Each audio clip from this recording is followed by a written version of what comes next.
Okay. My name's Kevin Cordes. I'm the district superintendent. I've been in the school district for a little over 20 years. I've served in a lot of different jobs, but as far as the base is concerned, and for base parents, I have taught at all of our base schools, and I've been the principal at all our base schools, and really appreciate this community. And I grew up as a military child, as a dependent, so near and dear to me.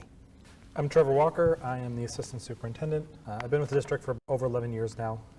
I've been in this role, and we're here to answer questions. Hello, I'm Rebecca Balkenbush. I am the school liaison for Edwards Air Force Base. I've been out at Edwards since 2020, so I've been here for a few years now. Before coming to Edwards, I was an elementary school teacher for over 10 years, so I've got some experience on the public education side of things, and then also being a military spouse. One of the questions that we got sent in was, what is a school liaison, and do you work for the school? So I'll just go ahead and get started by answering that question. As the school liaison, I am an employee of the Air Force, so I'm a DoD civilian employed by Edwards Air Force Base, and my role is to really be the primary point of contact between the military installation, the schools and the school districts that serve military-connected kids, and then also military-connected families who are transferring to Edwards, who are currently part of the Edwards community, and also who are leaving Edwards. So I'm really just the link between the military, the schools, including homeschools, and military-connected families.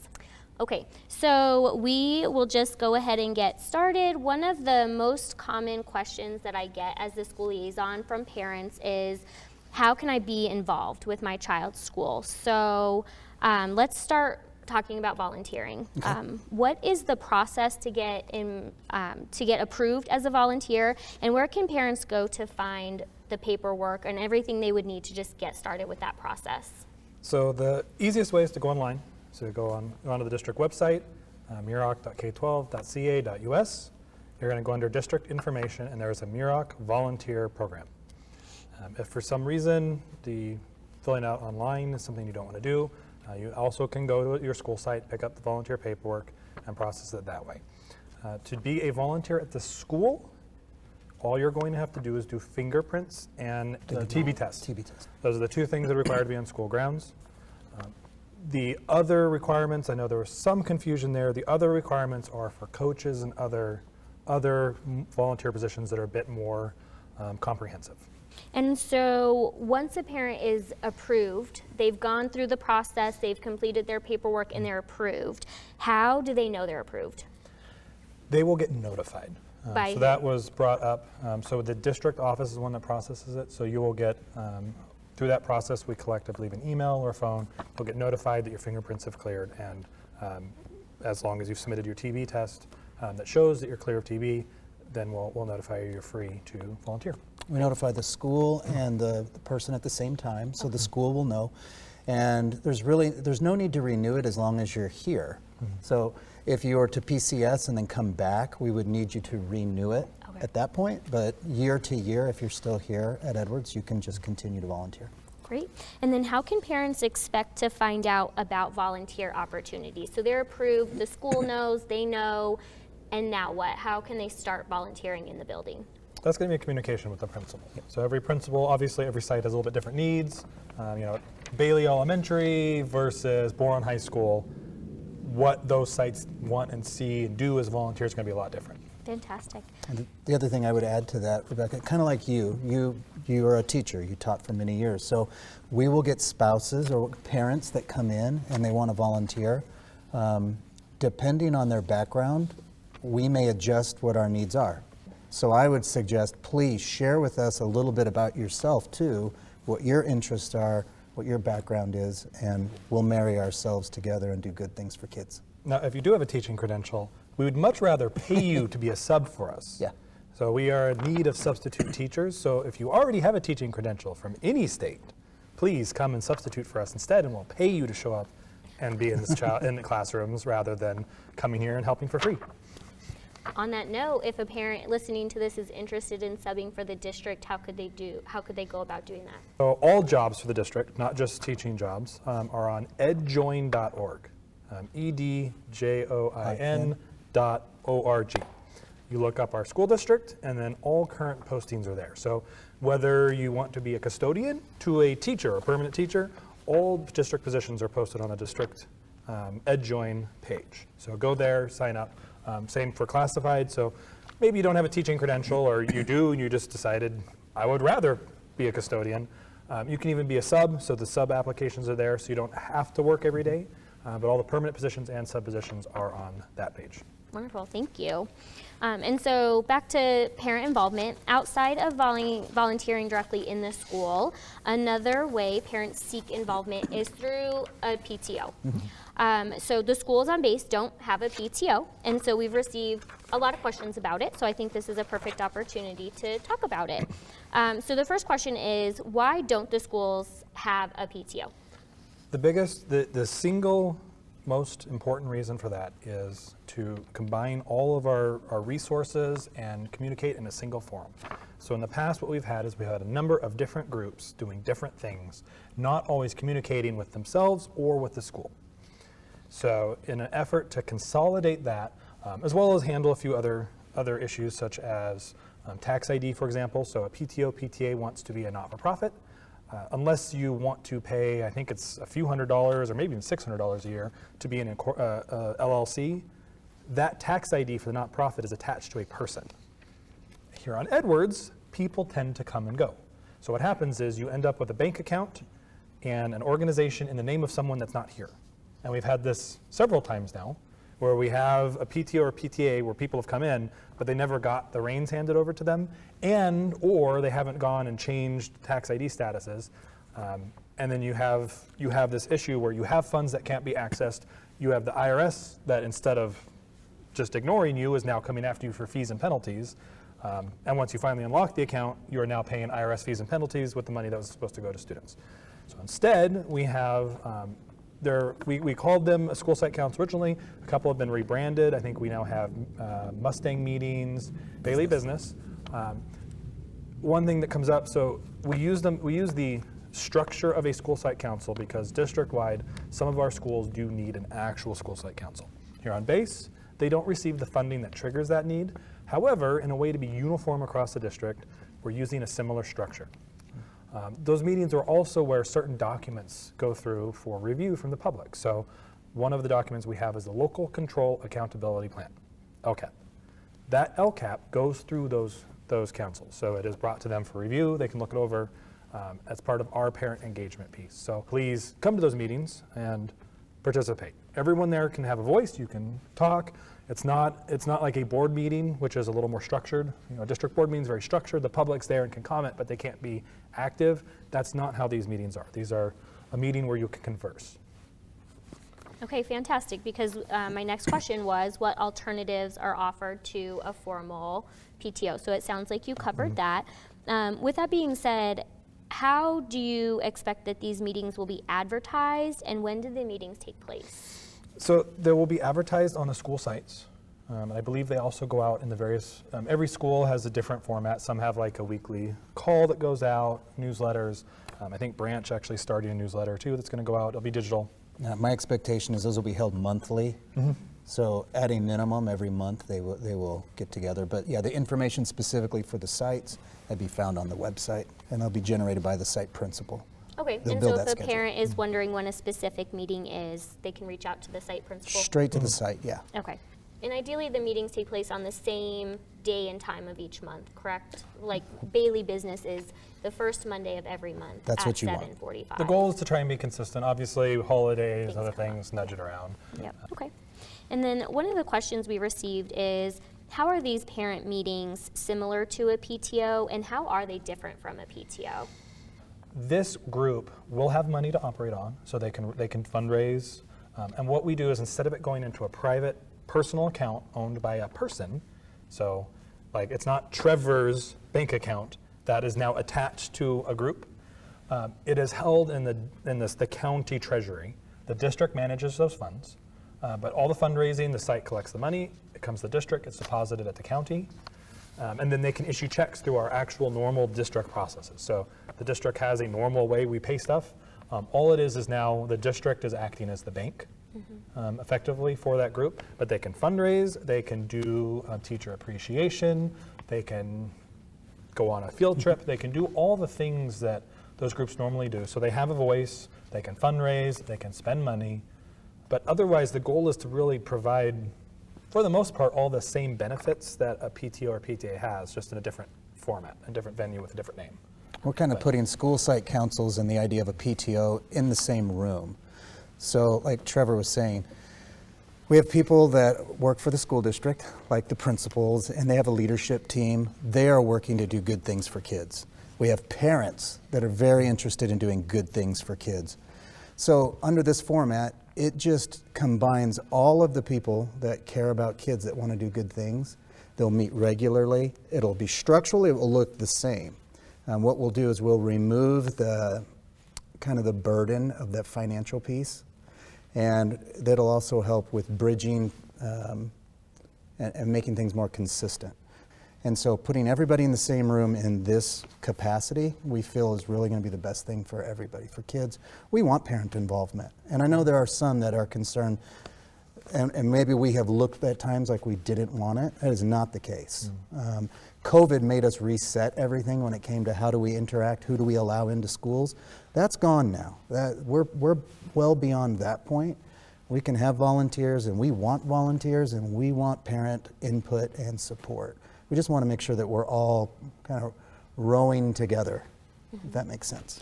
And so for the parents who are asking, can we form a PTO? Can the parents for Bailey or Branch who want a PTO, can they form one? You're saying this parent meeting that's already in place is taking the place of the PTO. Yes. And parents get a voice. We want parent input. We want suggestions on activities and field trips and climate at the school and all of those pieces. And that is the forum to come and participate. Great. So one parent had asked, can I attend these meetings or participate in these meetings if I'm not an elected official? So please do. Absolutely. Everybody's welcome. And you had alluded to electing different roles for these meetings. Have they been elected yet, or how will that look moving forward? They'll probably, once we get a bigger group, when it's 3 people in a room, you kind of don't have the pool there. So I think the intent as we move forward, and we've asked for a similar makeup. So again, we're using that conceptual idea of that school site council. So we're asking for there to be staff and be teachers and be parents. And At the high school, I want students, for example. And students, yes. Yeah. So yes, no, the goal is to have them, and part of it's to help that group self-regulate. Like, so, and I think one of the questions, and I'll jump to it, was about minutes. We need someone to take minutes. If you're not taking minutes, then, and for some people, they're really engaged in trying to, like, for example, our principal generally is the primary person speaking and answering questions. So on the point when a few parents have different questions and there's a dialogue, it's hard for the principal to engage in a dialogue and take the notes. I know I can't do it. I take notes horribly to begin with, but if I'm having a conversation, I'm not going to write down what I wrote or what I said and what someone else said, because I'm processing it and trying to. So at Branch, someone agreed to be the meeting minute taker. So now we'll have meeting minutes, and so that can be posted in that same spot where the meeting date is. Okay, perfect. So on the school website. Thank you. Okay, unless there's anything else you'd like to say about parent involvement, volunteers, or PTOs, we can move on to the next topic. Sure. So another common question I receive is about communication. Parents, both who have been here for a while, who have come here, left, and come back, or parents who are new to the district, want to know ways in which the district prefers to share communication and receive communication. So what applications or avenues do the schools and the district use to communicate with parents? So the district has web pages. So the district has a web page, and every school site has a web page. The other thing the district currently uses, there's another product we're looking at, but for the moment we have School Messenger, which allows texts and emails and phone calls. We also have a YouTube channel. It's just YouTube/Muroc Schools. We do post stuff on Facebook. Those are the primary sources. Different teachers sometimes will use other products. As a district, however, we're not those are the products we use. So if you're using something else, I've heard, I think, Class Dojo, yes. a couple of those are generally, the site can choose as a site to do those. There's also, in Aries, there's the parent portal. There's that method of communication as well. Most teachers should have Google Classrooms running. There's some methods to go in there as a parent and see what's going on, check with what your students are doing. So there's a lot of avenues. We tried to limit to how many we have, A, because it's just hard to keep up with all of them, but B, just try to figure out where parents are engaged. And we've actually put out surveys in the past, and it's pretty well divided to what everyone wants. Yeah, it's similar to holding meetings. You had mentioned before, sometimes there'll be parent feedback that I'm at work, I can't come to that event. I have yet to find the perfect time, right, or the perfect method. We do record our board meetings as well. We broadcast those live, and we put the recording and leave it on our YouTube channel. So if you're unable to come, say during the day, but you want to hear the information from the board meeting, those are recorded at least. What is the best way for parents to provide feedback to either the teachers, the schools, or the district as in general?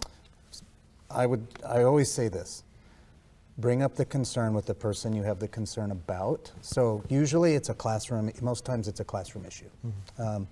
So talk with the classroom teacher first. Once that's exhausted, if you haven't been able to come to a resolution, then I would ask that you go to the site principal.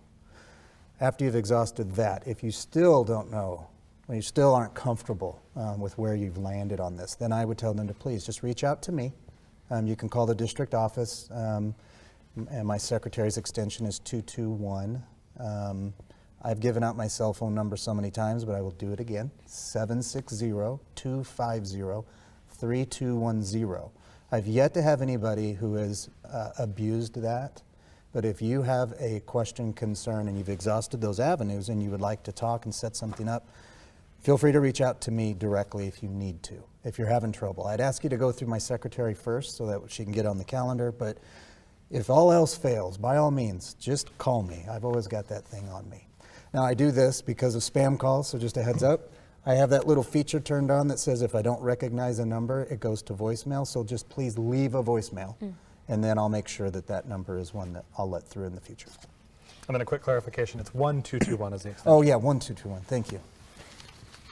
Is there one location where a parent could find all contact numbers for the schools? Website is a location. I actually, and so in seeing this question, and I waited to not address it until we got it, there's probably a logical, just general contact page we should probably add somewhere. For the moment, go to every school page has the contact information at the bottom for every school. And one clarifying point about that, if you are looking at the website on an Apple phone, the phone numbers will not be on the bottom. Oh. They're missing from the bottom. So you would have to look it up either not on an Apple device or on the computer. So get Androids. Yeah. Yeah, I think I saw that question too and thought the same thing as Trevor. We probably should just have a one page where you can find all that information. So yeah, we can add a tab just to contact us. Perfect. And then for parents who are looking for communication about grades and student progress, where would they go? Parent portal, it should be your accurate day-to-day way of checking your students' grades. We ask our teachers, we expect them to keep that updated every week at a minimum. So every Friday, you should be able to look and see where your child's at. Beyond that, we do progress reports 4 times a year at the mid-mark of each quarter, and report cards come home quarterly. Okay. And we had talked about the parent meetings being a great opportunity for parents to come and to be able to have a face-to-face conversation with principals, other school staff, and even at some of the meetings, district personnel. Are there other forums where parents can have their questions addressed? We know that at board meetings, parents can speak, but the board members cannot say anything back where they're not supposed to. So parents are looking for an opportunity to be able to ask questions and then have a follow-up or an opportunity for a follow-up or clarification. And so a quick thing to clarify, so it's not just Muroc being grumpy. The reason for that at board meetings is something called Brown Act. So you're welcome to research it. It's not the most exciting topic, but the short version is if a parent shows up and says, I have a concern about X, it's not on the agenda. And so the way a board meeting works is it's the board's agenda to do district business. Because it wasn't on the agenda, if we were to address it, we actually break this Brown Act because the public wasn't notified that that would be a topic of discussion. And that's why it works that way. So it's not a Muroc rule, it's an actual act, it's a law that limits how we conduct business in a board meeting. At a board meeting, however, you do have a chance to bring it up. As a general rule, if you bring something up in public comment, you will get it addressed. It's just in that meeting, we can't address it. Generally, the board will look to Kevin and say, please reach out to this person. And Kevin will then reach out to that person. At the meeting, a great way to do that is you come up after the meeting before we move into closed session and you exchange information and we can move forward. Same if it's a food service issue or technology, then you come to me. Principals are really going to be your first line of contact, though. I have an issue, I've gone to the teacher. Face-to-face is going to be with your principal. We'd love to meet with every parent every day, but that just isn't a feasible thing. So go meet with your teachers first if you can, and then the principals. And then if you're not finding that resolution, that's where you come to the district office. And we'll sit with you. We just did it right before break with a family.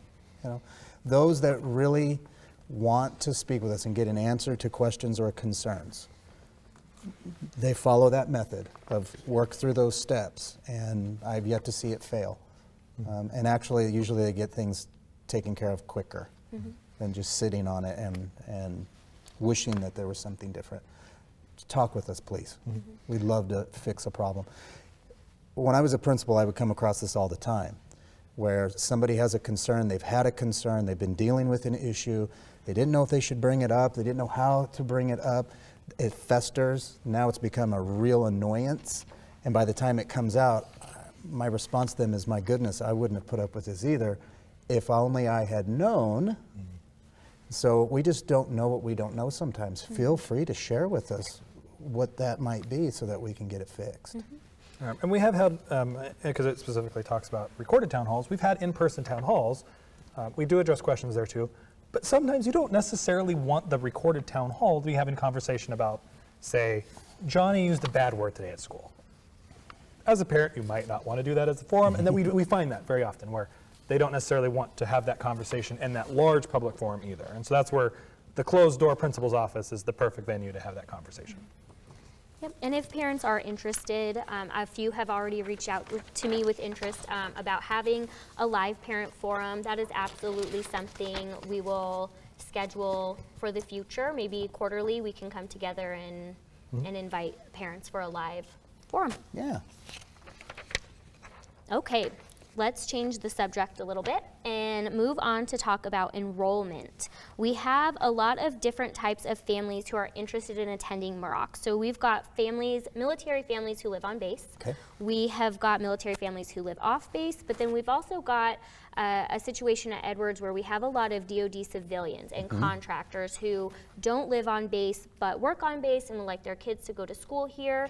And then I've also been contacted by families who none of the above. They're not military and they're not a DoD civilian or contractor, but they would like their kids to come to school on base. So my first question is, who is eligible to come to the schools on base? And then when you know you're eligible, what next? Where do they even get started? Sure.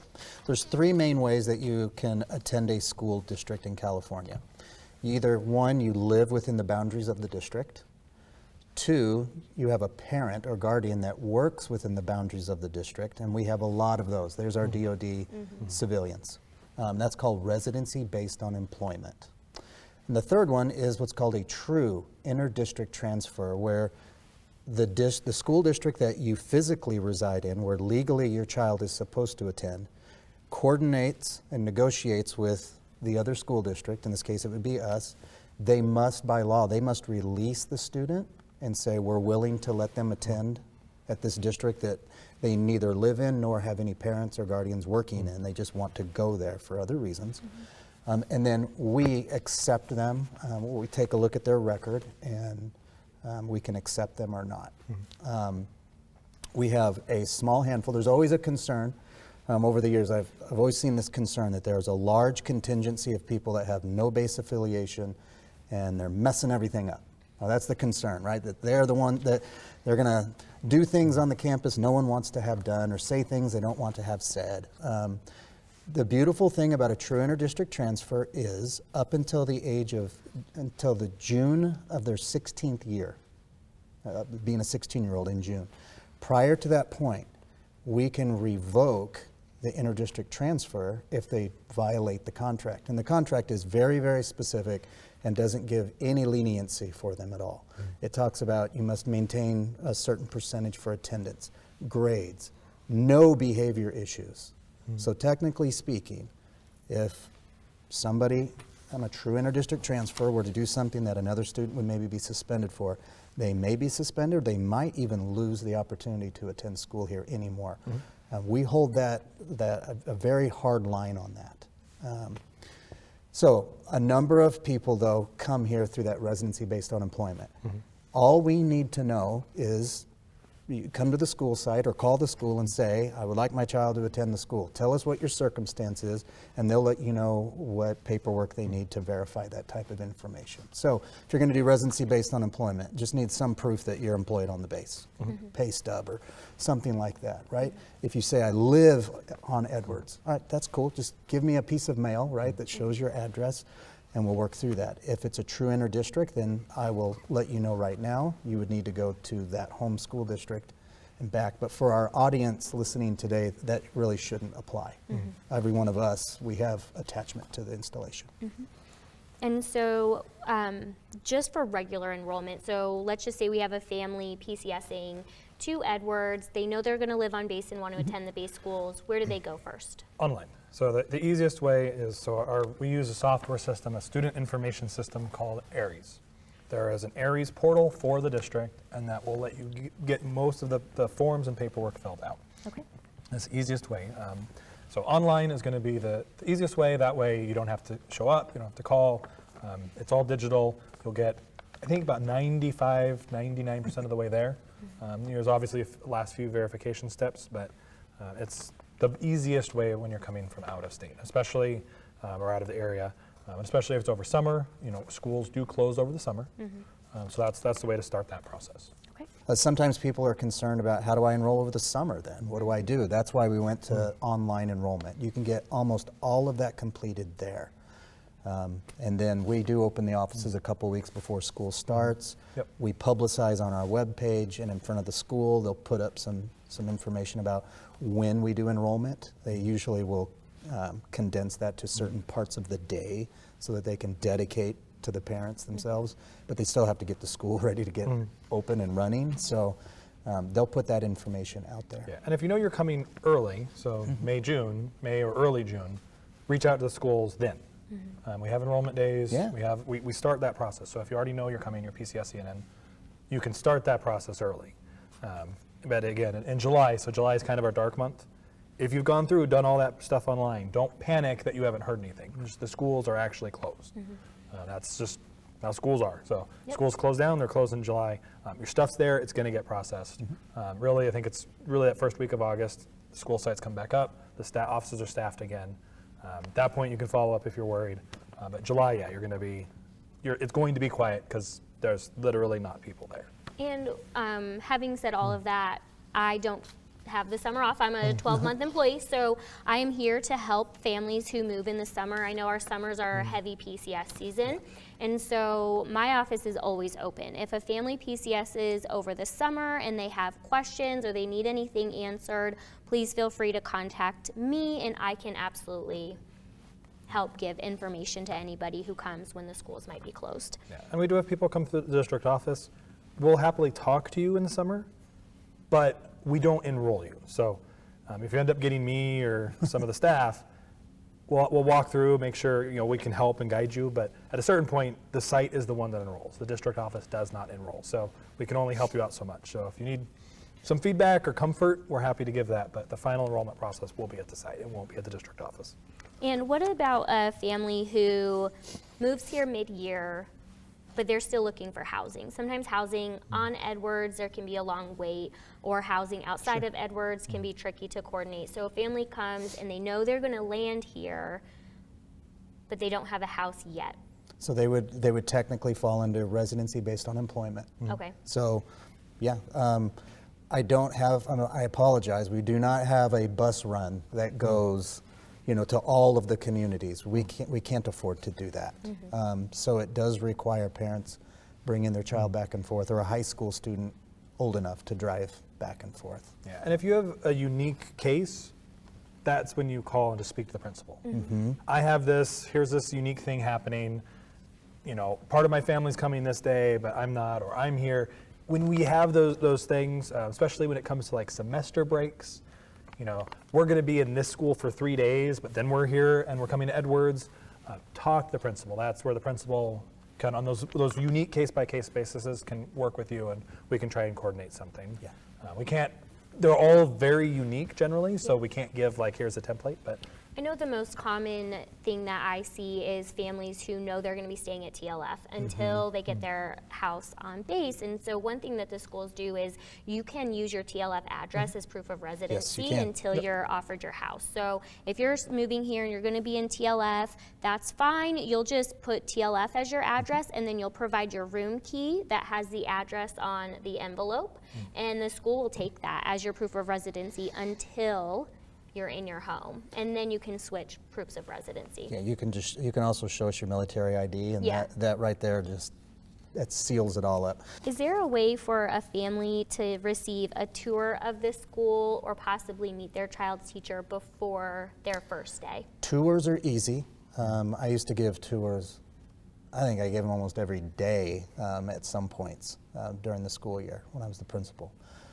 So yeah, our site principals can give tours, absolutely. Meeting next year's teacher or the upcoming teacher, we do a back to school night. Sometimes we'll get asked the question, why do we have a back to school night after school has started, right? Why don't we do that right before school? Because I want to meet my child's teacher. So at kindergarten, we do something like that at Bailey, where you can come in and meet the teacher.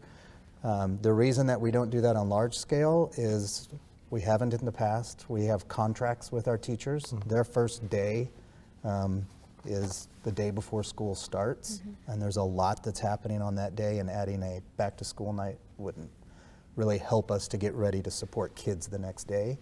And again, we have to follow contracts, and there is nothing in the contract that would say, hey teachers, come, we need you to come in for one night, X amount of days or so before school starts. So we would encourage you to still come to that back to school night that is within the first week or two of school. What it does is it allows you to kind of get to know the teacher a little bit by that time, and to work up questions. So that when you come to the back to school night, you can ask, hey, why does my second grader have 9 hours of homework every night? Just joking, we don't do that. But you might have a specific question about your class, and how do you do, or what do you do, or how can I help? What do you need? What can I do? So that back to school night is just ideal for that. And we give enough time to where you can have a little sidebar with the teacher usually. Fantastic. What can families expect the typical class size to be? And I know that's a big question because class sizes can change everywhere from TK all the way up to high school. On average, what can parents expect? At Bailey, you can see at about 20, 22 students per room, except when we talk about preschool and TK. They have higher, they're like 10 to 1 by law ratios down there. Now there'll be 20 in a classroom, but there's 2 adults. Yeah. So, and one thing on these two, as we're getting into it, these are also a negotiated item. So Yes. we have a contract that says what these are, and in California, education code itself has hard caps. So there are hard caps on classroom sizes as well that we cannot exceed. But we have to follow what our locally negotiated contract says for class sizes. Yeah, then we get up to the mid to high 20s, getting in sometimes into the low 30s when we're at branch. And then at the high school setting, 30 students per classroom, until you get into things that are more departmentalized and higher up. Chem classes may not have 30 kids in them, but. Great, thank you. Okay, so we are if I am correct, we're in year 2 of a 4-year universal pre-K rollout here in California. And so what that's doing is bringing transitional kindergarten, or TK, to our campuses here in California. So we've got a lot of questions about TK. The most common question being, when is my child eligible to attend TK? And this is a complex question because it's changing every year until the 2025-2026 school year. So can you speak to who is eligible now and who will be eligible moving forward? So first I want to say, you have questions and so do we. So the state, well, we'll be mean to the state. The state didn't do a good job on this one. It was very convoluted how the state rolled it out and ended up meshing things. So California actually has had TK for quite a while. In the past, it was a half-day TK. Our district actually was full-day TK sooner than other districts. Online, so the CDE's website, California Department of Education, that's where all the stuff is. And one of the things to note is this is ever-changing. So we're recording this. I'll give you, as of today, based on my notes, there is not a lot of people in the district that are subject matter experts on this, because sometimes we ask questions of the CDE, and the answer is, we'll get back to you. Because it really is such a complex and convoluted set of laws. What's happened is California Education Code for K through 12 schools is now impacting early childhood laws, which are different. And what happened is they ran into each other and they went, oh wow, which one does what? And we're still in the process of unraveling those. So for the current school year, children are eligible who will turn 5 years old between September 2nd and April 2nd. For 24-25, it is 5 years old between, it appears to be the same date, September 2nd and June. So that second date's changing. For 25-26, forevermore, they have to be 4 by September 1st. That's how it is written. Now, it's a great program. TK is a wonderful program. Sometimes people are curious about how is it different from kindergarten itself. TK is not kindergarten all over again. It's not what it's intended to do. So just think about what do you think a 4-year-old would need help with? So we work on fine motor skills and gross motor skills, socialization, number and letter recognition and calendaring, and it's some components of what they'll see in kindergarten, but it's all the preceding knowledge that if you've got that, you're even better set for K and first grade and moving on. It has a lot more play time that's associated to it. We do that for a couple of reasons. Their attention spans are the size of a 4-year-old's. And it's good to just break their day up constantly to keep them motivated and happy at school. They learn how to make friends. They learn how to behave in a school setting. And that's just, I think, an added benefit for us as parents that we get that education in even as early as we can. Yep. The intent is to help them transition 100%. into kindergarten. It is. Yeah.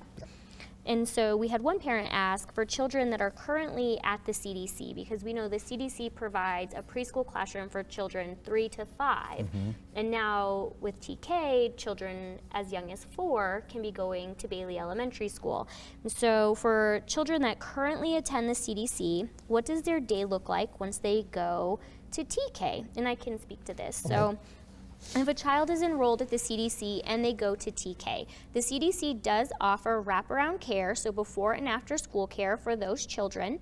The district actually provides transportation. So the district brings a bus to the CDC, will pick up the kids who go to TK around 7:30, 7:45. So get your kid to, if you want before school care, you show up at the CDC before 7:30, and the CDC will feed your child breakfast. They'll get on the bus provided by Muroc. They'll come to TK for the day. They will get breakfast again, and then they'll get lunch, And then they have a full school day, just like every other grade. Their day's not shorter because they're in TK. And so when the day is over, Muroc will pick those kids up and then take them back to the CDC until you can come pick them up, or the CDC closes at 6 p.m. And so on, one of the questions was about naps. If my child's in TK, will they still take a nap? I know that in my daughter's classroom, for example, they have a 30-minute rest time, whether they sleep or not. My daughter doesn't, but they have a time for a rest, and then when school gets out early on Fridays, they'll go to the CDC, and then they will have nap time on Fridays. Awesome. And so many families do have work hours that fall outside of the school day, which leads to a lot of questions about before and after school programs. What childcare programs are offered by the base and or by the school district? So for the base, we have the CDC, the Child Development Center, which offers childcare from 6 weeks old all the way up until 5 years old until they leave TK. So once they start kindergarten, we have a before and after school program at the school age annex where children can go up until 12 years old. The school age annex also provides transportation to and from the school. They provide breakfast and then an afternoon snack. And then when school is out on a regularly scheduled school day, so Monday through Friday, if there's no school, then we provide, I say we, I used to work at the school age annex. The school age annex will provide full day care, and then they'll provide breakfast, lunch, and a snack. We also have Open Rec and the Teen Center, which provides after school care for children 9 to 12 at Open Rec, and then the Teen Center can provide care for 13-year-olds up to 18-year-olds, up until you graduate. And to sign up for that, you would need to go for the CDC and for the school age annex. You need to go to a website called militarychildcare.com, and through there you will create a profile, and the care is offered based on a priority wait list. So based on you and your family's jobs, you will get placed different priorities, and then spots are offered using that priority list. And so the best thing you could do to get a better understanding of, is there a wait list? How long might it be? Knowing that it's priority based, it's subject to change based on PCS seasons. The best thing to do though is call the center and that you're interested in. They can give you a more accurate idea. The fees for the CDC and for school age are also based on total family income. So I do get a lot of parents who call and ask, how much do I have to pay for that program? But I can't provide that answer. You would have to call the center, and then you could discuss with them a little bit about your total family income, and they could help you get a better understanding of what your fees might be for those programs. So the district, much simpler offering. So for the district, we have an after-school program, our Extended Learning Opportunities program. That program is offered only for TK through 6th grade students. We do not provide any after-school care for any of the junior and senior high school students. We do not offer any before-school programs. We have in the past, but attendance was very low for us, so it just wasn't a good option. It wasn't a good fit for families, so we don't offer that program. And my understanding is generally the programs on base are less busy in the morning. Yep. So there tends to be less impact there for opportunities. So we default and let base handle that before school. At high school, there's some 0 periods and club options if it's something your student is into. So for example, advanced band is 0 period, and I believe there's some clubs that actually meet before school. So there are a few opportunities there, but as far as organized care, there's nothing before school for the district. We pretty much run no-cut teams in our district. It's very rare that you'll ever hear about needing to cut a single person. So if you're a parent and you have a junior, senior high school aged child, and we have added a lot of junior high sports, so this may not be a true statement for every day for a junior high student, but for most it still will be. But for a high school student, I would say out of the 180 school days, there are 180 days where there is a sport that's being ran, multiple, with practices and things. So there are places for your child to go and be if they're in high school, if, as Trevor said, they're interested, or you can talk them into it. I always try to remind children that you may not be interested in this sport, but you'll never have the opportunity to play it in an organized manner like this again in your life. There's no adult, baseball team. There's some softball and all that out there, right? But you're not going to go and find the adult tennis team anymore. It doesn't exist. So take advantage, give it a shot and see what happens. And it also gives you a place to be after school. We did have a parent ask, is it possible for the teen center to be open an hour before school? There are definitely older kids where their parents need to drop them off before school starts.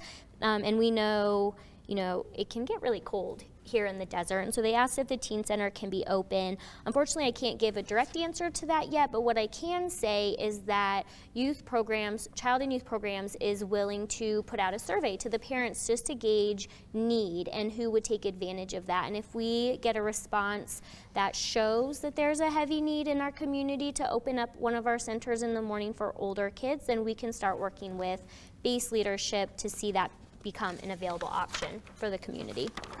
Extracurricular activities. So I know that we do have families coming from all over the world to go to school here, and a lot of questions because when students transfer schools, typically they are part of sports or clubs, and they want to know what's available when they come onto base. So parents are asking, are there after-school sports clubs offered by the district or base, and if so, how do we sign up?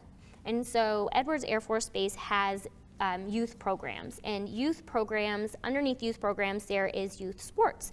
Youth sports offers sports for children 5 all the way up to 14, and they offer sports like basketball, soccer, baseball, flag football, and they also have a program called Start Smart, which is a child and parent centered program for children 3 to 5 years old. So they have that.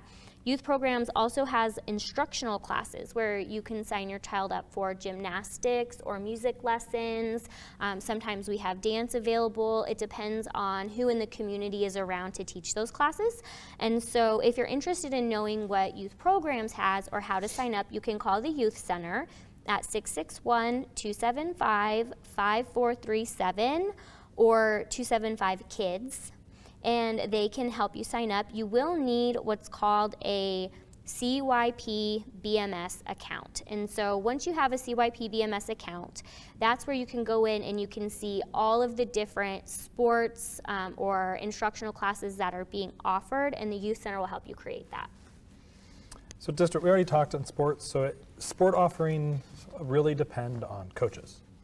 So if we have coaches for certain sports, then we will generally offer the sports. Reach out to your school. That's going to be the best way. For clubs, clubs are the same idea. It's really going to be either a teacher or students that a teacher has something they want to have a club for, so they sponsor a club, or students find a teacher to sponsor a club they want. And that's generally how clubs and sports are decided and picked. Is really making sure we have that adult that wants to handle that or has expertise in the area is helpful. And there are a number, at the elementary level, there are a number of after-school tutoring opportunities that pop up all the time. I'm thinking of Halita Van Hoy, who is always looking for someone to come and attend her math support meetings and things like that. We've done little rocketry things or drones after school for kids sometimes. It really, and I'll circle back to that school site council now. There's the venue where you can come as a parent and say, okay, I have seen this successfully work in other places, or the last time I was here, we were doing X, Y, and Z, and I know my child would really love to do this, and my neighbor's kid wants to do it, and that's where we start to roll that ball now. It's all about sharing great ideas and then executing the best that we can for kids. And what types of AP classes or career technical education classes or CTE courses are offered at the high school? So we have increased these over the last few years significantly. In fact, we're now going to be the recipients of the National Math and Science Initiative, NMSI. We're going to be the first school in California to get a second round of support and funding.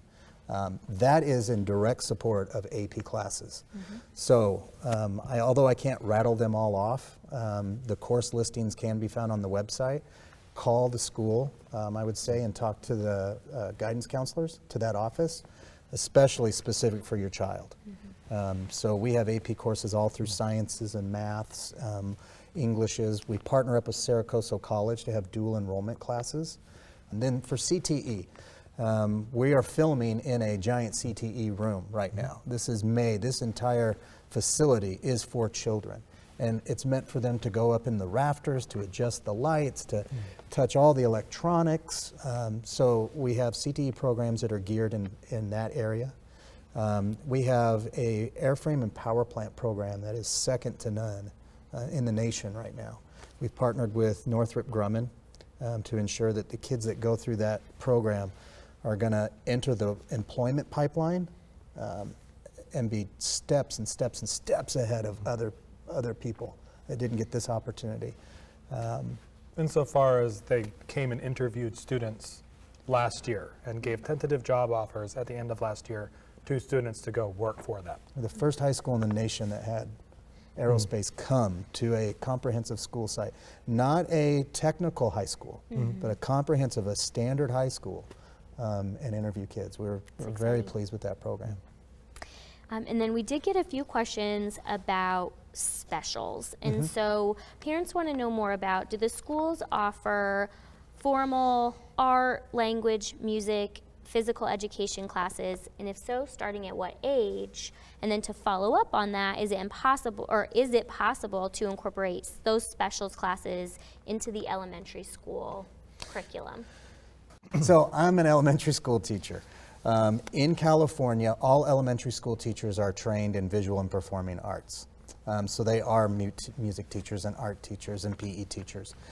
When I was in elementary school, I had dedicated teachers in those areas. I know what that feels like. We would love to be able to do that. Just financially, it is not feasible for our school district to have dedicated at all these sites at the elementary schools. It isn't. The things that we try to do instead are keeping our class sizes lower and not having combination classes. So where maybe we would have an art teacher, instead we hire an additional third grade teacher so that we don't have a 2-3 combo and a 3-4 combo and a 4-5 combo. And that's usually what happens. You can't combo a class up and it just works out perfectly. It usually spreads itself out and impacts so many other people. So it is not until you reach 7th grade that you would have dedicated teachers in that regard. Although we do have our music teacher that comes down and offers advanced band in the afternoons. So kind of going back to programs that are offered, we do try to get down and incorporate music with them as early as possible with the teacher that they're eventually going to work with in the high school. Yeah, and one thing that has come up for art is in the past, parent volunteers, we had people with art backgrounds who came and helped, and they'd volunteer and help run art programs. That's very much something that we spoke about at the branch, the Mustang meeting, was finding some folks on base who maybe have an arts background and want to help, and they could come into the class, and for that day, that person who might actually have, a formal art degree or some sort of media degree, or they're literally a trained painter, can come in and work with the kids. So there's those opportunities, and again, if you go to that meeting, that's a great place to have that conversation, and we did have that conversation at a meeting. Great. And do students in the district go on field trips? And if so, how often? It depends on the grade level. Typically speaking, painting with a broad brush. All students have an opportunity every year to go on some sort of field trip. Okay. And we partner a lot, as you know, with the base itself. And Edwards has been amazing about even ensuring that we get involved, even in times when maybe they're not inviting the rest of the world, but our students have opportunities that no other child gets. I think the F-16 50th anniversary coming up is a great example of that. No other school district's going to have that opportunity, but our kids here will get to. Yep. Thank you. Okay, so let's talk a little bit about student services.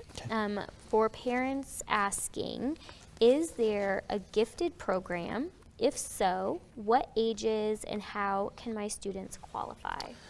So rather than have a gifted program, what we do is we differentiate out for elementary students and meet their specific needs. That's a real kind of educational ease answer to say, for example, At Branch Elementary in the 6th grade, if you're taking math, we have we ability group those students. So we'll have a high, medium, and low math courses.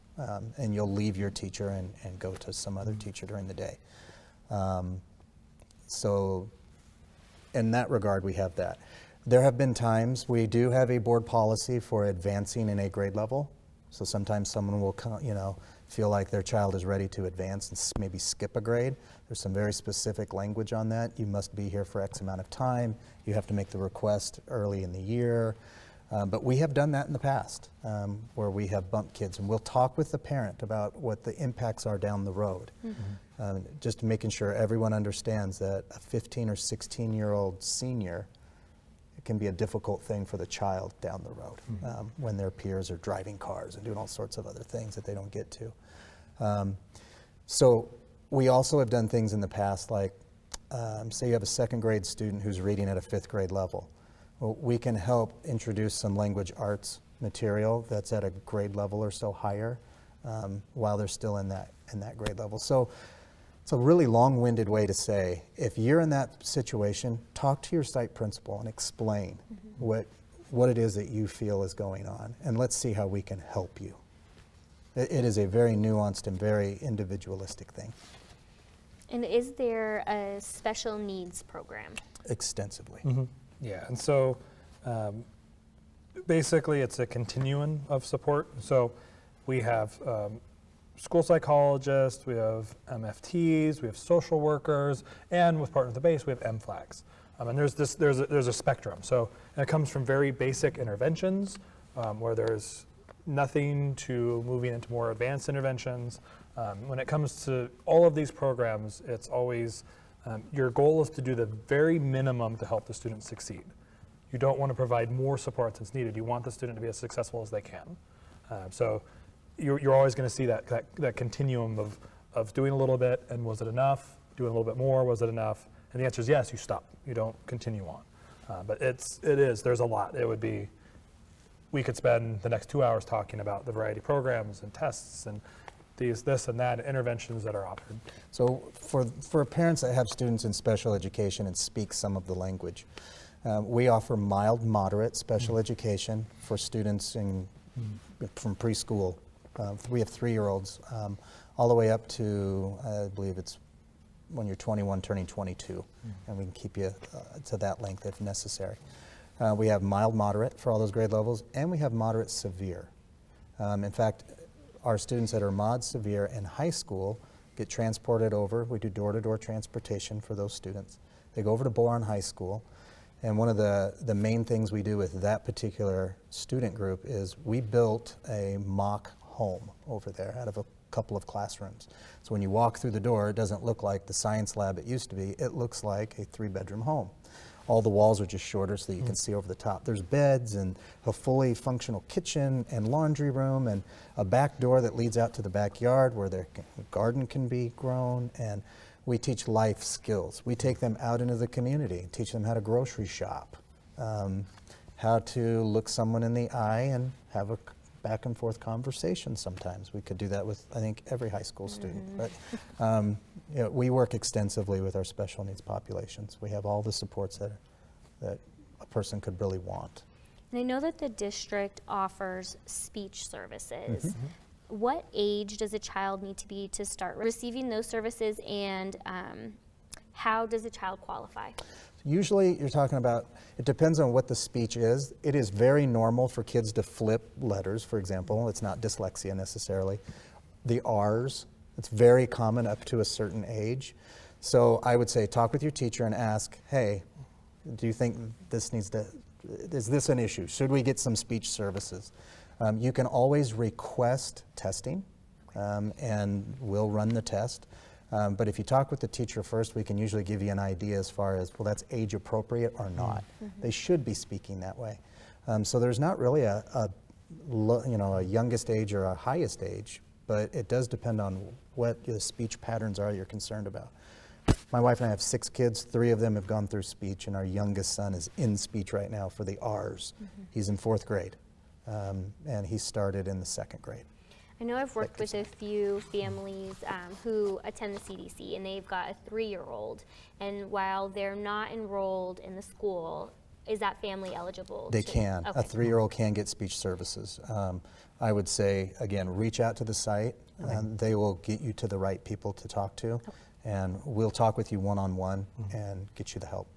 Fantastic. And then I know as a parent, my daughter in TK received a universal screener when she started. And, you know, I'm always concerned if she's on track or not, and the screener came back and will tell you age appropriate or. Yes. Okay. Yep. Perfect. Thank you. And so let's move on and talk about nutrition services. Another group of questions I'm asked quite a bit is about food at school. So is breakfast and lunch provided?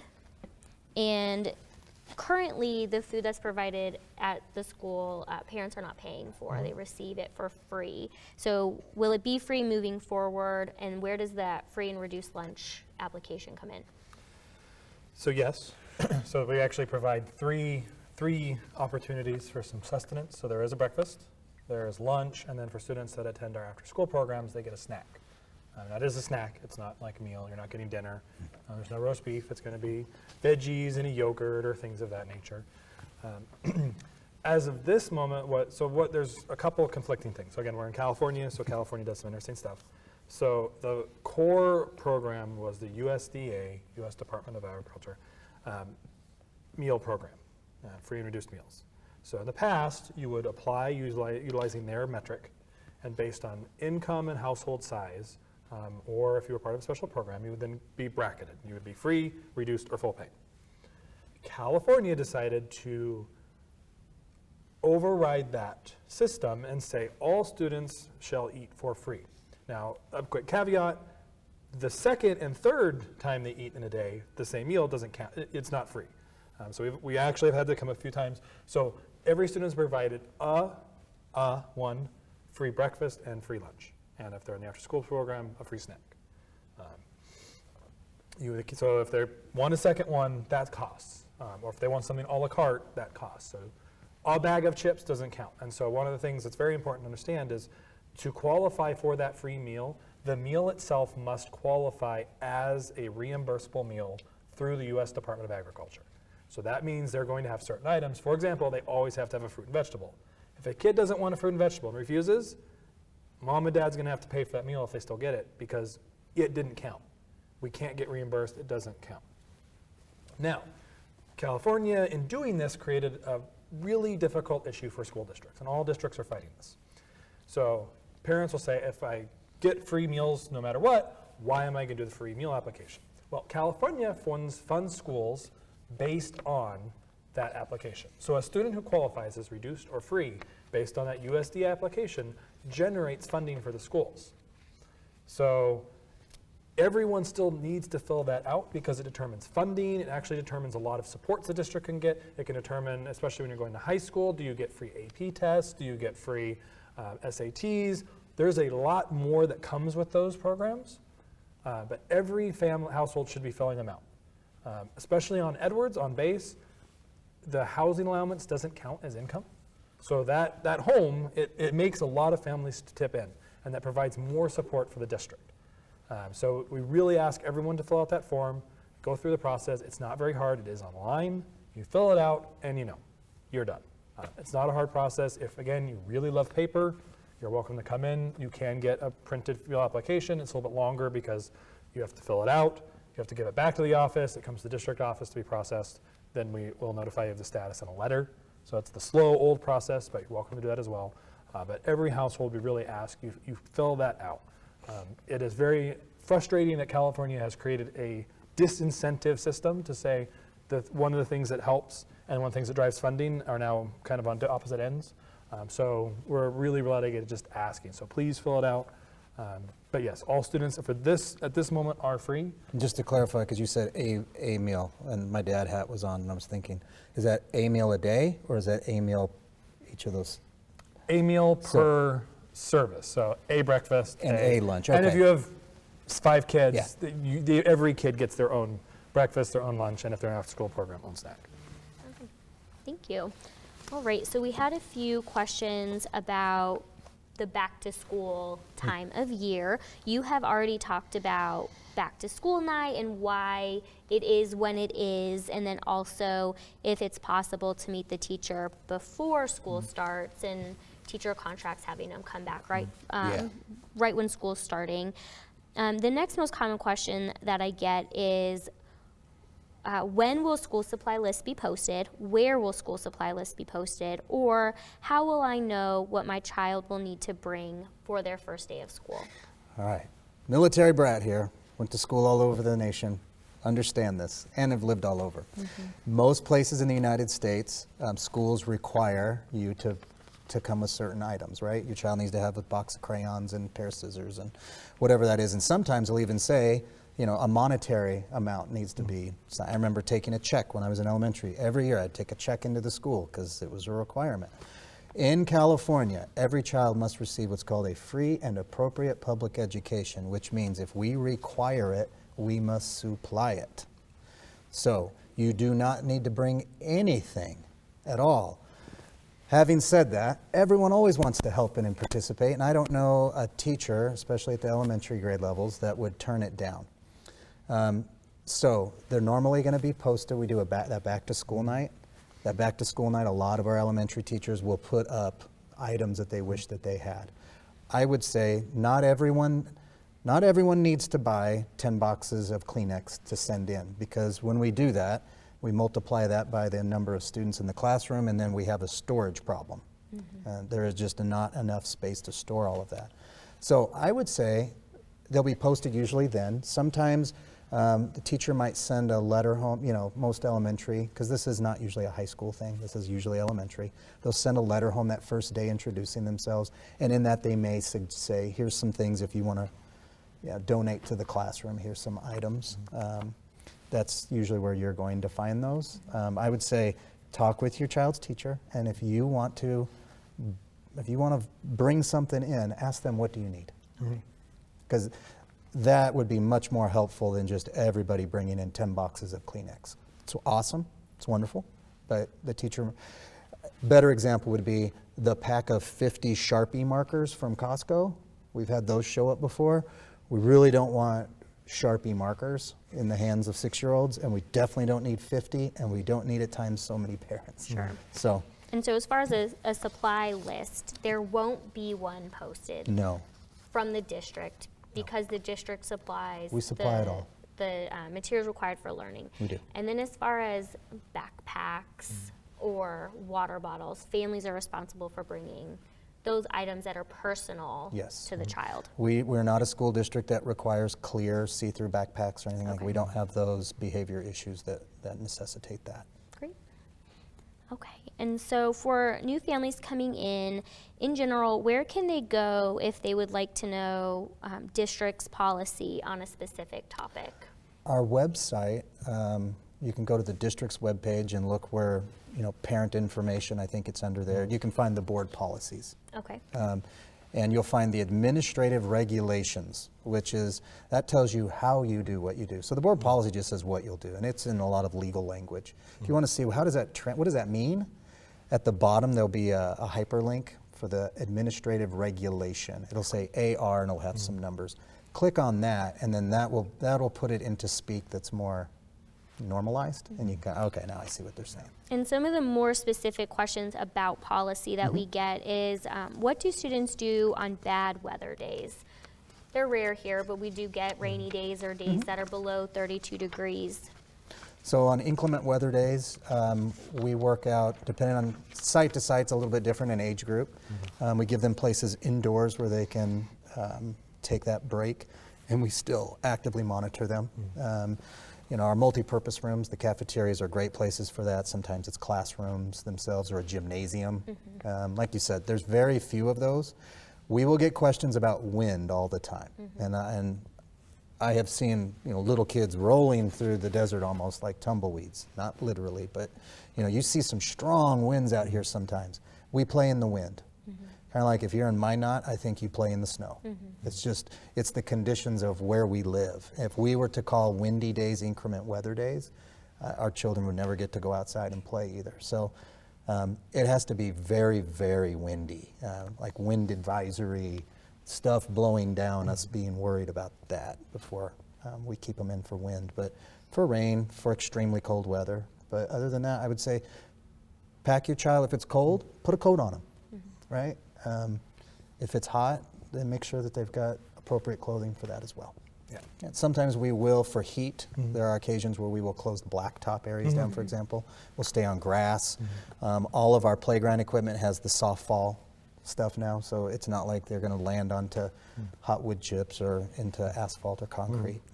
And can you speak a little bit about absence policies, attendance policies, specifically regarding military-connected absences? Are they excused? Who do we contact if a child is out sick? If there is family visiting an active duty sponsor, maybe who just came home from a deployment? What are their policies about that? We're on film, Rebecca. That makes this question a little more difficult. I would say call the school site, explain what's happening, and we will work with you. We're not going to, definitely when you're talking about coming home from a deployment, visiting family, we do not get punitive about missing school for those. In fact, we can even help you. So if they are coming home and you know that we're going to take off and we're going to go take a little family vacation, right? We can put you on short-term independent study and give you some work. And when you come back, you just give us the work, and that counts as your attendance. We can excuse some things. Maybe somebody gets a flu bug that they weren't planning on. We take the word of the parent. We don't require doctor's notes. And if a child is sick, do they just call the call the school? Call the school, let us know. Once we don't see them, we generate a call out if you don't call us. So don't be surprised if you get a phone call anyway. Sometimes you talk to one person in the office, but it isn't the attendance clerk. And just to be extra careful, you might get a phone call just letting you know that we didn't see your child. Okay. And this year, I believe, is the first year that the district has partnered with the base to incorporate a school security officer on campus. And so the school security officer is a member of Edwards Air Force Base Security Forces, and some parents have seen them around campus. So can you just describe the role of the security officer? How are they different from what we typically hear is a security resource officer or a school resource officer? And is there one at every school? So no, there's not one at every school. There is one for the campuses. And I think the easiest way to explain the difference is, at least here, to be a school resource officer, you have to be a current sheriff. That's really the caveat, is you have to be a current sheriff. The law enforcement track for the Air Force and for county and state is just a little bit different. So the real crux of the difference is that for us, the school security officer is Air Force Security Forces, and to be a school resource officer, you have to be a Kern County sheriff. And so a school resource officer cannot or can go to any school because they're a Kern sheriff. So they have jurisdiction on base in certain matters, specifically at school grounds, but they could also hop over to Boron and do that. And they're still a normal uniformed California law enforcement officer, so they can theoretically stop you on the freeway. So on the 58, if you're speeding, they could theoretically stop you. The school security officer doesn't have that. They have different jurisdictional boundaries, which really means they are within Edwards Air Force Base. They cannot go to Boron, and what they have is they have a special agreement with Kern County Sheriff's Office that allows them to perform similar functions here on the school. Supplying all of the same services that you would see in a school resource officer. The name is the only thing that's really different. We do not have them in our schools in Boron. We have Sergeant Spears as our mainstay. He covers the 3 campuses here at Edwards. And the reason the sheriff gets involved is because, just to clarify for all the parents, we are not a DOD school, right? We're a public education school, and then to complicate it further, we are sitting on state property right now, in the middle, in the heart of a military installation. Very, very rare. So the Kern County Sheriff does have jurisdiction when it comes to our schools because of that state property. But we work very closely with security forces and senior leadership to all coordinate together and keep everybody going. Okay. Yeah, so let's talk about traffic and the drop-off and pickup situation. So one question that came in is, what is being done to control drop-off Specifically at Bailey Elementary, there have been some concerns about cars dropping off in traffic lanes and maybe walking kids to class while in the drop-off lane, dropping off where they're not supposed to, and kids being put into unsafe situations because of it. I'm going to speak very bluntly for a moment, and I might even be a little offensive to some, but we have spent a number of years, millions of dollars, millions. We have changed traffic flow patterns, we have blocked off streets, we have partnered Added with stop signs. added stop signs, crosswalks, worked with security forces, senior leadership, all for a handful of adults who refuse to have any respect or care or safety for children, whether it's their own or others, apparently. It is maddening to me to see people that are coming to a school site to drop off a child and then drive the way they do, or behave the way they do. And again, it's a handful that I should be maybe insulting right now, because the majority of everybody, you do it great. 98%, everybody does their stuff. But what have we done? We have literally done all of those things, and we continue to work on it. We stand out in front and visually monitor what's happening out there, to the point that Trevor and I sometimes are out there. Principals are out there. Sergeant Spears is out there. We've had security forces out there. We should not be fighting with parents to keep their own children alive. And quite honestly, that's where we're at. We had a child that was hit by a car last year. Thankfully, it was very slow. No one was injured. But we're at that stage where we're not talking about how do we get our kids safely to school in this urban environment with all the traffic that flows through here. No, this is our own self-made problem. That being said, we have all of these eyes that are out there every day. So if, as a parent, I'm going to answer the question for this person that asked. The other thing that we can do is we can partner with you. So if you see somebody that's doing something that's inappropriate or stupid, if you can get a vehicle description or get a license plate or whatever it is, we do not want you to go and confront them. We don't need any of that. In fact, you can't do that. Unless you happen to be law enforcement, then feel free to come and do extra Do what you enforcement. can do. Your current sheriff, But go for it. if you just let us know, if we can figure out who that is, then we can reach out and let them know that, hey, we're getting reports that X, Y, and Z happened. Just going to ask you to please, be respectful as you drive through or whatever. So we have a few miscellaneous questions here. Sure. What are the plans for school lockers? With the understanding that budget is an issue, is there a multi-year plan to bring lockers into the schools? No, that's the short answer. Budget is a piece of it. Another part is high schools being built right now for the last few years. You've seen lockers being phased out for a number of reasons. Number one is safety. Every locker is another place where contraband or weapons or things that aren't supposed to be at school can be hidden or contained.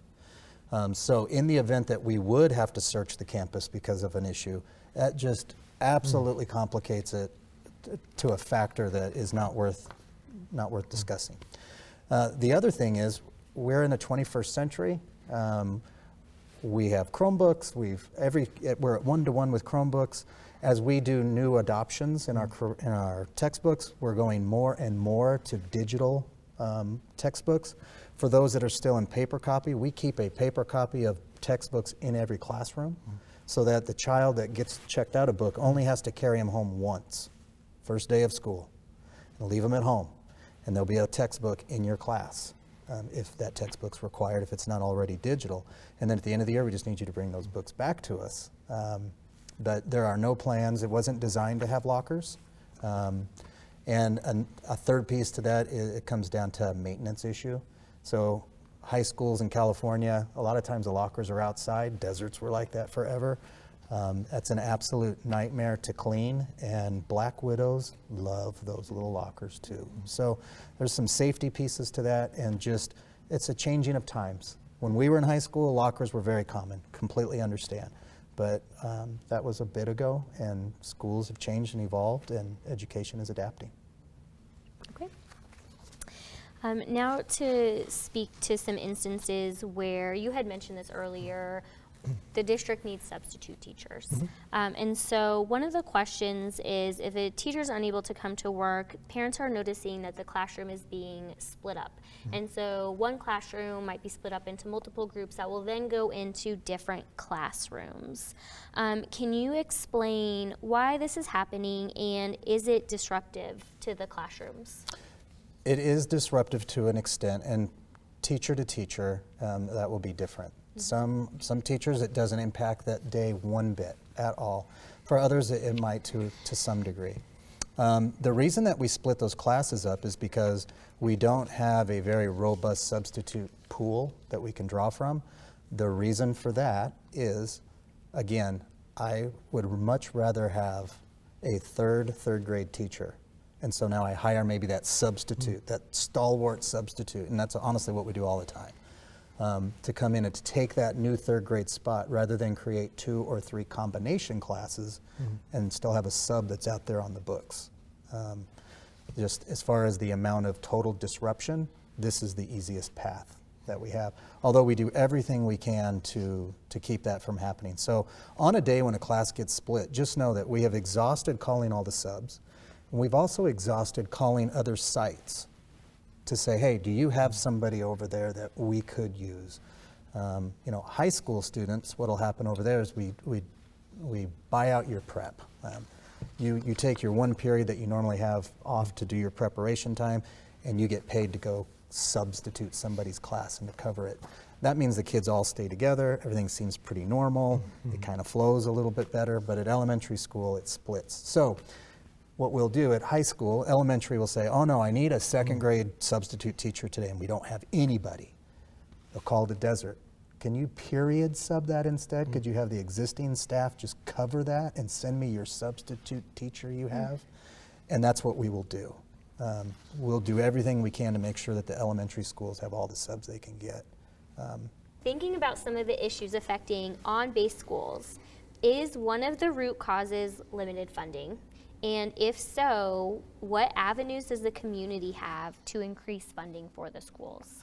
So yes, absolutely. As I mentioned, another spot is our district specifically, so Muroc, has some of the least per student funding of any district in the area. And it's just a construct of how the formula works. Whether you like it or agree with it isn't relevant, it's just that's the formula.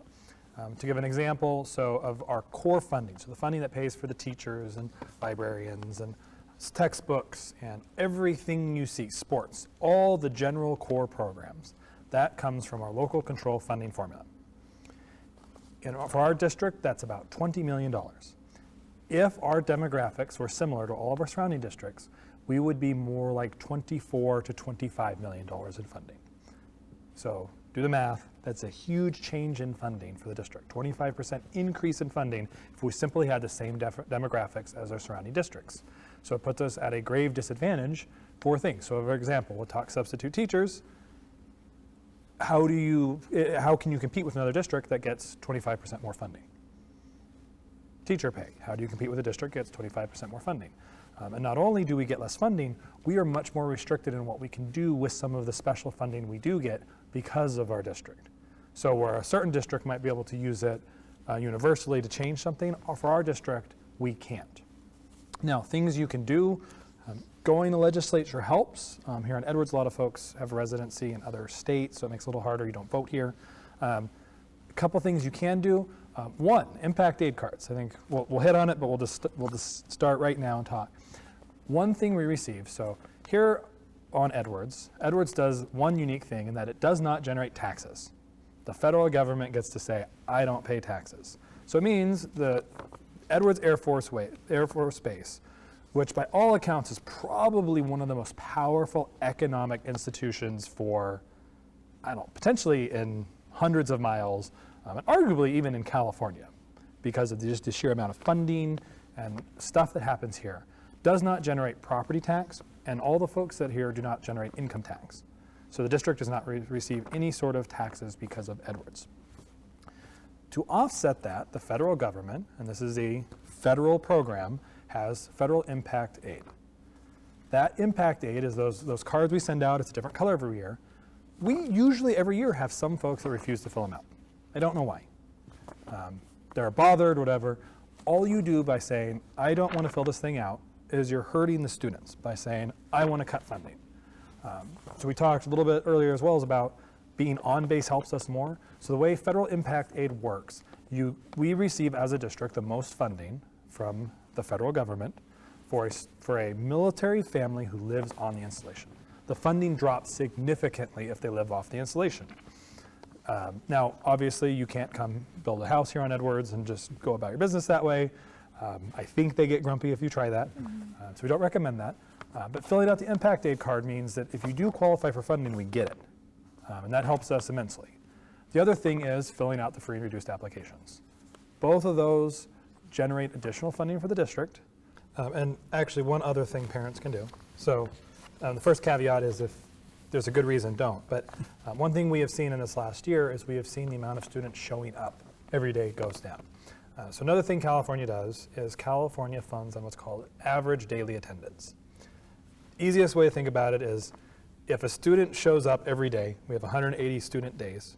If a student shows up every day, it counts as one. So California doesn't acknowledge that we are going to staff based on how many students are enrolled. They fund based on how many students showed up. So if you have, say, a flu going around and there's 3 kids in the class, that day we got funded for 3 kids. But that is another thing in California where we are held accountable for student attendance when often there's for good reasons. Like if your kid's sick, we don't really want them here. If you know they have a bad flu, home is the best place for them, not at school. But if your student if you can coordinate and work your schedules around to limit how many days your student misses, that really does help the district overall and help with funding. So to speak to why is it, Trevor talks about a $20 million budget versus a 24 or 25 million. What's the difference? Very briefly, here's the way it works. Every student in California receives base funding. So every student receives an amount of money to educate them.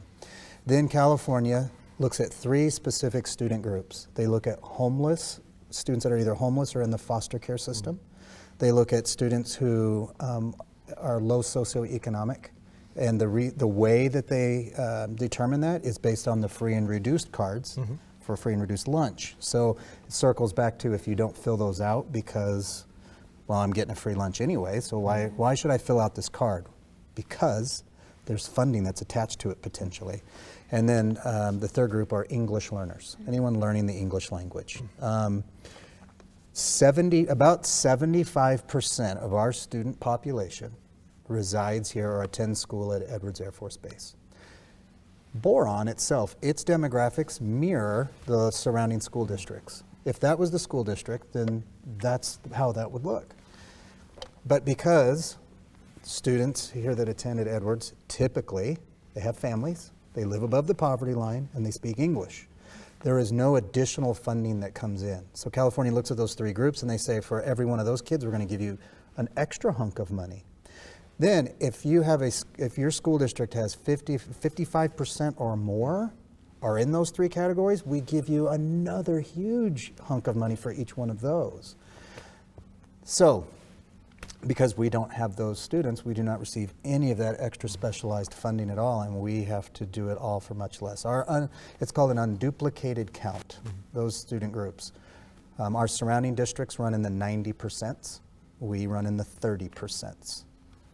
So that isn't going to happen. Now the flip side to that is, and so we don't pay our teachers as much as surrounding districts because we can't. There's a lot of things that other districts around us maybe have or get to do that we don't have. But here's what we do have. We have very, very, very safe and good schools with very robust programs. So we may not have all of the funding that everyone has, but we really do have. We have engaged parents, we have great students, very dedicated staff. Our staff could go make more money right across the street. They choose not to for a very specific reason. They love it here. We love being here and working with the kids that we have. It's a great place to be. But yeah, is that the root cause for a lot of our problems? It is funding. Give us that same funding, give us the same opportunities as anyone else, and see what we could do. So that, I believe, is all of the questions. I know this was a long conversation, So I really appreciate all of the families who took time to send questions in. I think this is going to be a very helpful resource Hope to so. families who are coming to Edwards or families who are already here. I appreciate your time answering them. If there's any questions that you still have, I hope you feel equipped now. You know who to reach out to ask those. This video will be posted on our websites, and then I will also create a FAQ that can Awesome. that can go with it. Yeah, Thank you for the so- opportunity. This has been great.